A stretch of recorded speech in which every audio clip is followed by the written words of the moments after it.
Hey everybody, it's Christine. I recorded this once before, and then somebody commented that my sound was not working, so my camera did it to me again. So you're gonna get two videos from me today because I'm also doing my Tuesday talks over again because my sound wasn't there. Joys of being a booktuber. Anyways, I'll go over what my son and I read because now he's reading his own books, but he reads in the same room as I do.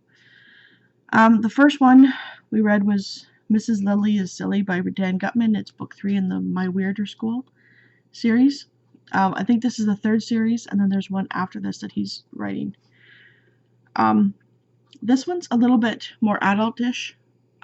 It's got some things that most kids won't catch up on or catch. My son caught them and thought they were hilarious. He knows they were jokes though. And then we went on to Mr. Burke is Berserk, and it's book 4 by Dan Gutman in the My Weirder School. This one, Mr. Burke talks in a southern accent, and it's written as it's a southern accent, so I decided to do it over the top southern accent, and my son was giggling the whole entire time. He thought it was hilarious because he doesn't understand people from other places have different accents. And then we read Miss Beard is Weird, book 5. And this one was quite funny. I had to stop reading because we were both laughing hilariously. So the books are keeping him interested and it's making him laugh, so that makes me happy. Then I started to read this book and realized that he was too young for it. And it's I Text Dead People by Rose Cooper. It had an interesting premise, but it's about a girl who moves to a new town. Her great uncle gives her mother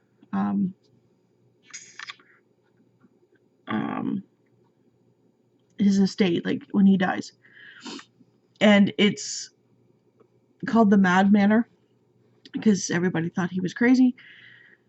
So she has to cut through the cemetery to get to the new school, and while she's cutting through the cemetery, she finds his phone. And her cell phone had broken and her mom won't buy her a new one, so she hopes that she can get this one to work. And sometimes it works and sometimes it doesn't. And then she starts getting these weird text messages. But the characters were kind of flat. The writing was kind of meh. I gave it a 3, I believe. It was okay. There was 2 little twists at the end. I seen one coming.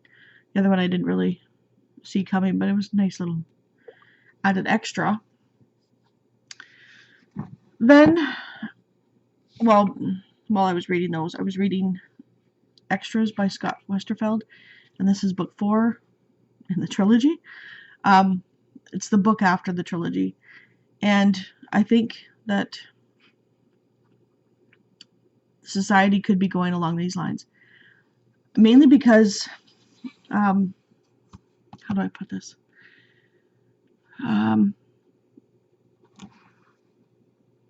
Society has such an issue with prettiness and beauty, and in this society in the book, everybody's considered ugly until they're 16, no matter if they're naturally beautiful, or if they're just plain Jane. Everybody is considered ugly.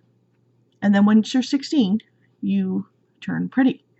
You have surgeons doing surgery on you to make you pretty, but you can't decide on what surgeries you get. It's all based on who's doing the surgery on you, and it's based on what they expect you to look like. Yeah, body image says a lot of, like the characters, some of the characters fight it, and kudos to them, because they don't consider everybody pretty, and they just consider people, if that makes sense. I gave it a 4. I'm hoping to read the Bogus to Bubbly, and you'd understand if you read the books what that would mean. I think it's just like a novella or something. And then I read book 2 in the trilogy by Todd Strasser, Blood on My Hands. And these books, none of them are the same character, so you're not spoiling anything. This one is about a girl, Callie Carson, who is told to go and look for her missing friend / enemy behind the dugout. And as soon as she goes over there, she finds her on the ground.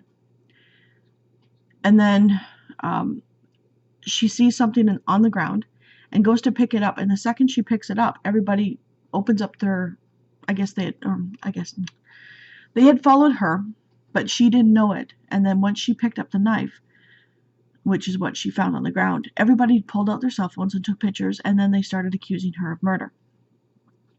So she goes on the run because her brother had been accused and convicted of attempted murder on their father. Yeah, they don't really say a whole lot about that. It's just she doesn't want to get caught and accused of something that she didn't do. So it goes from there. The only problem I have in this book is right on the first page. It says, I know because I just pressed my index and middle fingers against her sticky wet neck and then to her wrist to feel her carotid and radial arteries, the ones the EMTs told me they checked. Well, the EMTs and the cops were not there until after she had ran away and left. So that sentence kind of throws everybody off, or threw me off, because on the next page, when they find her next to the dead body, they all say, call the cops. So how did the EMTs tell her to check the pulse? That was the only problem I had with the book. Well, it was kind of slow in the beginning. I gave it a 4. It was a little slow, but it picked up. Then yesterday, I started reading Book 5, Dead as a Doornail by Charlene Harris, the Sookie Stackhouse series. And I can't really say much about it because you'll figure out what happens in the end of Book 4 if I tell you anything about it. But I'm liking it. I also started getting over Garrett Delaney by Abby McDonald, and last year I read her other book, The Anti-Prom, and I thought it was hilarious. This is about a girl whose best friend is Garrett, and they're supposed to go to this writer's camp in the summer, and she doesn't get to go, and he goes and falls in love with somebody else. But the kicker is, the girl he falls in love with is like her, and she kind of gets upset, so she tries to get over him.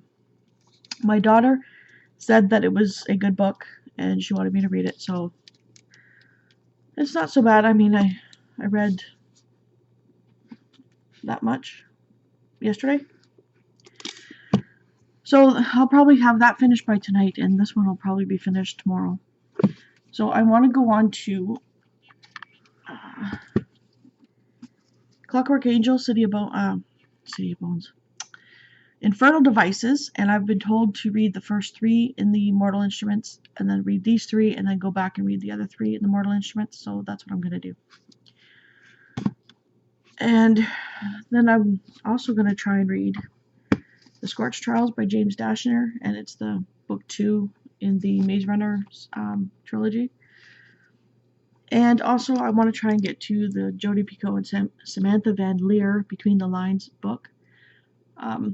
I just know that it's a book about a girl writing a story,